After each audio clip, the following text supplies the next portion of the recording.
বন্ধু, ব্রহ্মচর্য পালন করছো নাকি এখনও হস্তমৈথুন করেই চলেছো তুমি?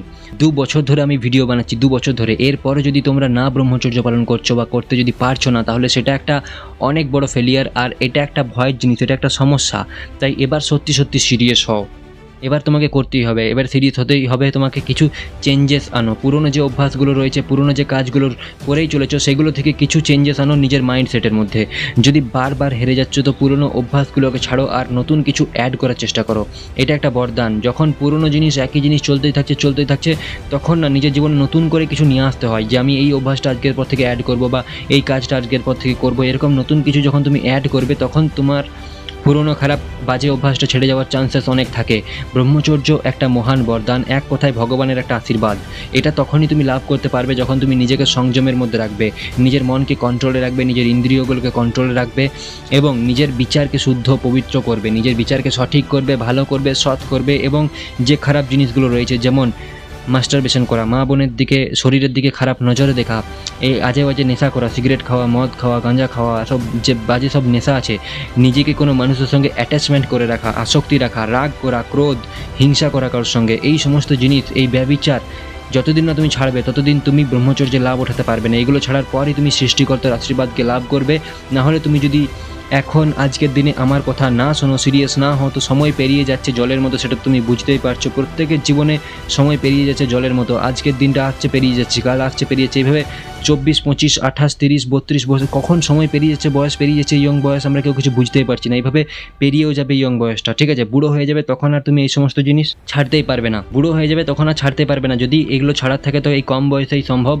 না হলে বুড়ো হয়ে যাওয়ার পর তো এগুলো ছাড়া আর সম্ভব নয় কোনো মতেই, কারণ অভ্যাসটা এতটা দৃঢ়ভাবে, কঠিনভাবে গেড়ে বসে যে আর কোনো মতেই সেটা ছাড়া সম্ভব হয়ে ওঠে না। আর বুড়ো বয়সে ততটা মানসিক শক্তিও থাকে না যে তুমি সেটাকে ছেড়ে দেবে। তাই ইয়ং বয়সেই তোমাকে যা করার করতে হবে, এটাকে ছাড়তে হবে। তাই এখনই এই ব্রহ্মচর্য ফলো করার চেষ্টা করো। দেখো, এতদিন তুমি এই খারাপ কাজটা করেছো, তাই এই খারাপ কাজটার পরিণাম কি সেটা তুমি অবশ্যই জানো, কারণ তুমি নিজে দেখতে পাচ্ছ প্রমাণ সেটার। ঠিক আছে? অনেক এক্সাম্পল এরকম আছে, তুমি নিজেও জানো, তুমি নিজের মধ্যে দেখতে পাচ্ছ যে কী পরিমাণ এনার্জি তোমার মধ্যে থাকা দরকার ছিল, আর এখন কী পরিমাণ এনার্জি তোমার মধ্যে রয়েছে। কতটা উন্নতি করা দরকার ছিল, কতটা উন্নতি তুমি করেছো, কতটা ফোকাস তোমার থাকা দরকার ছিল, তোমার কতটা ফোকাস রয়েছে আজকের দিনে। এরকম 1-2 মাস ব্রহ্মচর্য পালন করলে বুঝতে পারবে যে তুমি কতটা ক্ষতি করেছো নিজের মধ্যে। তখন নিজের আফসোস বোধ হবে, কতটা ক্ষতি হয়েছে তুমি নিজে দেখতে পাচ্ছ। এমন অনেক ছেলে আছে যারা বলেছে যে তাদের বীর্য প্রস্রাবের সঙ্গে বেরিয়ে যায়। কতটা ক্ষতি সে নিজের করেছে, কীভাবে সে নিজের নাস নাড়িকে, একদম শিরা উপশিরাকে কীভাবে সে ক্ষতি করেছে, যে অটোমেটিক প্রেসার দিচ্ছে, বেরিয়ে যাচ্ছে। অনেকের একটু প্রেসার ক্রিয়েট করলে বীর্য নির্গত হয়েছে। যে ভগবানের কৃপায় যদি তোমার এইসব কিছু না হয়ে থাকে, তো তুমি এখনও সময় আছে ভাই, সিরিয়াস হয়ে যাও, একটু ভয় পাও, নিজের উপর কাজ করো এবং নিজেকে পরিবর্তন করো। একটা জিনিস তো ভাই ভালো করে বুঝো, যে নিজেকে দয়া করো, নিজের প্রতি, নিজের ভালোটা তো নিজে ভালো বুঝো। তোমার ভালো দুনিয়াতে কেউ বুঝবে না তুমি ছাড়া, ঠিক আছে? ফ্যামিলির লোকও বুঝবে না। সবাই তোমাকে স্বার্থের জন্য ভালোবাসে না। তোমাকে নিজের ভালোটা নিজেই বুঝতে হবে, নিজের ভালো নিজেই করতে হবে, নিজের উন্নতির জন্য নিজের উপর নিজেকে কাজ করতে হবে। একদম ট্রুথ, জেনারেল ট্রুথ। তোমাকে এটা বিশ্বাস করো, এর থেকে সত্যতার কিছু নেই দুনিয়াতে, কেউ কারো নয়।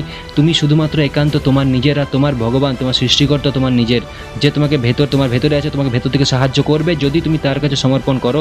নাহলে সমস্ত কথাবার্তা বেকার। এক কথায় এখানে কেউ কারো নয়, তুমি একমাত্র একান্তই তোমার। তোমাকে যদি কেউ কিছু সাহায্য করে না, তো নিজের স্বার্থের কথা পরে তুমি তাকে সাহায্য করতে পারবে, এরকম স্বার্থের কথা ভেবেই সাহায্য করে। নাহলে বৃদ্ধ বয়সে তুমি নিজের চোখে দেখেছো যে কত মানুষকে কীভাবে অবহেলা করা হয়, যখন সেই মানুষটার আর কোনো শক্তি ক্ষমতা কিছু থাকে না, কিছু দেওয়ার মতো থাকে না। সো নিজের উপর কাজ করো, নিজেকে বানাও, আর যেন নিজের হাত থেকে একটা দিনও নষ্ট না যায়, এটা রিকোয়েস্ট। একবার 1 মাসের জন্য ঠিকঠাক বীর্য রক্ষা করে নাও, তুমি নিজে বুঝে যাবে যে কতটা পাওয়ার তোমার ভেতরে আছে। সব কিছু তোমার ভেতরে আছে, তোমার বাইরে কিছু নেই। ভালো খারাপ তুমি যাতে ফোকাস করবে, তুমি তাই হয়ে যাবে। তোমার মধ্যে সমস্ত কিছু আছে, ভালো খারাপ এভরিথিং, সৎ অসৎ। তুমি সত্য একমাত্র দুনিয়া, তোমার মধ্যে সমস্ত কিছু আছে। এবার তুমি নিজেকে কীভাবে চালাও, তুমি কোথায় অ্যাটেনশন দাও, কোথায় ফোকাস দাও, সেটা ডিপেন্ড করে তোমার উপর। তাই আমার মনে হয় যে তুমি যদি ভালোর উপর ফোকাস করো, সেটাই তোমার জন্য ভালো, তাই নয় কি বলো? এবার আমি একটা এক্সারসাইজ বলছি, ব্যাস শোনো চুপচাপ মন দিয়ে, এবং সেটা করো। শান্ত হও, একটু একা বসো কোথাও, একদম শান্তিতে একা বসো, শান্ত পরিবেশ, ঠিক আছে? মাথা থেকে সমস্ত দুশ্চিন্তাকে প্রথমে সরাও, একদম রিল্যাক্স মাইন্ড, ঠিক আছে? আর শরীরকে একদম রিল্যাক্স করে দাও। মাথা থেকে দুশ্চিন্তা যেন একটা না চলে, মাথার মধ্যে কোনো কল্পনা, কোনো ছবি, কিচ্ছু যেন না চলে, ঠিক আছে? একদম শান্ত হয়ে, শান্ত শরীর, শান্ত মন নিয়ে একটু বসো। শান্ত যদি তুমি না হও, তাহলে মনের মধ্যে খারাপ জিনিসই চলতে থাকবে, ঠিক আছে? সেই জিনিসটাকে আবার ব্রেক মারতে হবে। মনের মধ্যে যে খারাপ জিনিস চলছে, ওভার থিঙ্কিং চলছে, স্ট্রেসফুল থিঙ্কিং চলছে, দুশ্চিন্তা চলছে, সেই জিনিসটাকে একবার তুমি ব্রেক মারো এখনই। এই ভিডিও শেষ করে তুমি এখনই ব্রেক মারো, একদম শান্ত মেডিটেশন মোডে চলে এসো। তুমি এবার কিছুক্ষণ এরকম পরিস্থিতিতে থাকো, তারপর একটা খাতা পেন নিয়ে একটা জিনিস লেখো। তুমি লিখছো না কেন?